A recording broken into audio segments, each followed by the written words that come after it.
Hi everyone, welcome back to my channel. আজ আমি আপনাদের জন্য আলুর চপ রেসিপি নিয়ে এসেছি।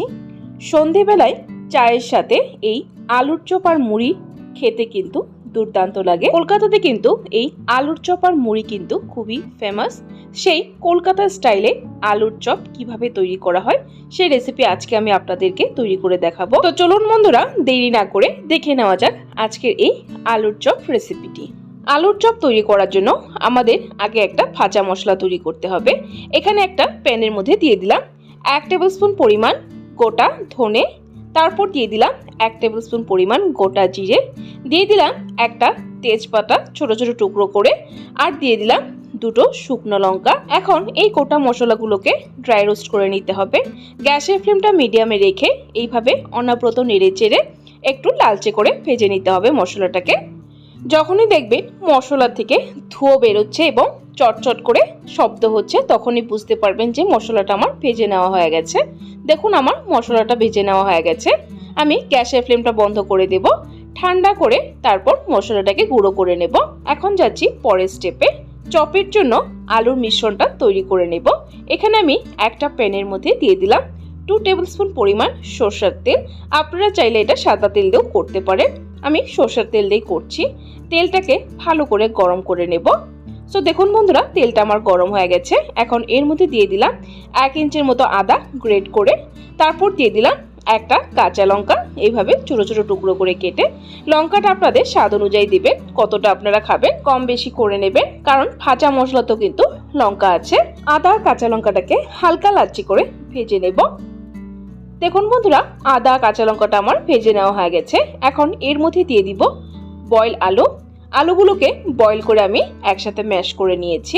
এখানে দুটো বড় সাইজের আলু নিয়েছি। আলুটাকে দিয়ে আবার ভালো করে একটু নেড়ে চেড়ে নেব।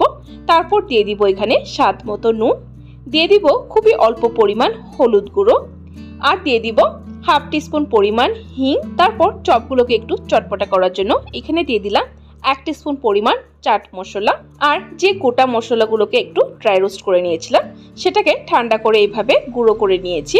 এখান থেকে 1 টেবিল স্পুন পরিমাণ মশলা দিয়ে দিলাম। এখন আলুর মিশ্রণটাকে মশলার সাথে ভালো করে রান্না করে নিতে হবে। প্রায় 5 থেকে 6 মিনিট সময় এইভাবে নাড়তে নাড়তে ভালো করে কুক করে নেবেন। সো দেখুন বন্ধুরা, মিশ্রণটা আমার প্রায় তৈরি হয়ে গেছে। এখন লাস্ট এর মধ্যে দিয়ে দিলাম ধনেপাতা কুচি। ধনেপাতা কুচিটাকে দিয়ে আবার ভালো করে একটু সময় রান্না করে তারপর গ্যাসের ফ্লেমটা বন্ধ করে দেব। তৈরি হয়ে গেছে আমার আলুর চপের আলুর মিশ্রণটা। এখন এটাকে একটু ঠান্ডা করে নেব। এখানে আমি বেসনের ঘোল তৈরি করে নেব। একটা বোলের মধ্যে 4 টেবিল স্পুন পরিমাণ নিয়ে নিলাম বেসন, তার মধ্যে দিয়ে দিলাম স্বাদ মতো নুন, খুবই অল্প পরিমাণ হলুদ গুঁড়ো, আর দিয়ে দিলাম অল্প পরিমাণ লাল লঙ্কা গুঁড়ো। একটু একটু জল দিয়ে একটা সেমি থিক ব্যাটার তৈরি করে নেব। জলের পরিমাণটা একবারে বেশি দেবেন না, অল্প অল্প করে দিয়ে এইভাবে একটা সেমি থিক বেসনের ব্যাটার তৈরি করে নিতে হবে। আপনারা হয়তো দেখতেই বুঝতে পারছেন কতটা ঘন করেছি। এখন দেখে নিচ্ছি আলুগুলোকে। দেখুন আলুগুলো একদমই ঠান্ডা হয়ে গেছে। এখন চপগুলো তৈরি করে নেব। হাতে আলুর মিশ্রণ অল্প পরিমাণ এভাবে নিয়ে গোল করে তারপর এইভাবে চেপটা করে নেব। চপগুলো কিন্তু আমি মিডিয়াম সাইজের তৈরি করব। আলুর চপ কিন্তু এইভাবেই চেপটা করে তৈরি করা হয়। সবগুলো সেম সাইজ করে চপ তৈরি করে নেব।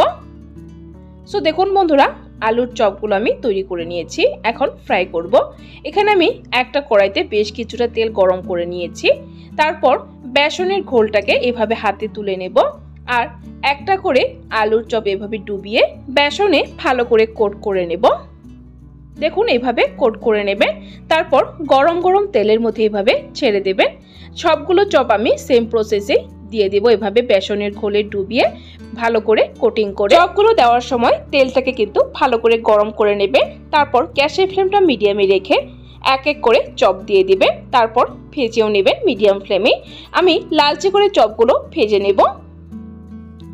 সো দেখুন বন্ধুরা, চপগুলো আমার ভেজে নেওয়া হয়ে গেছে। আমি তুলে নিচ্ছি চপগুলোকে একটা পাত্রে। তো চলুন বন্ধুরা, চপগুলোকে এখন সার্ভ করে নেব। কলকাতাতে কিন্তু এইভাবে মুড়ির সাথে চপগুলো সার্ভ করে। এখানে মুড়ির মধ্যে অল্প পরিমাণ দিয়ে দিলাম চানা, আর দিয়ে দিলাম একটা কাঁচা লঙ্কা। মুড়ির সাথে এরকম গরম গরম আলুর চপ খেতে কিন্তু দুর্দান্ত লাগে।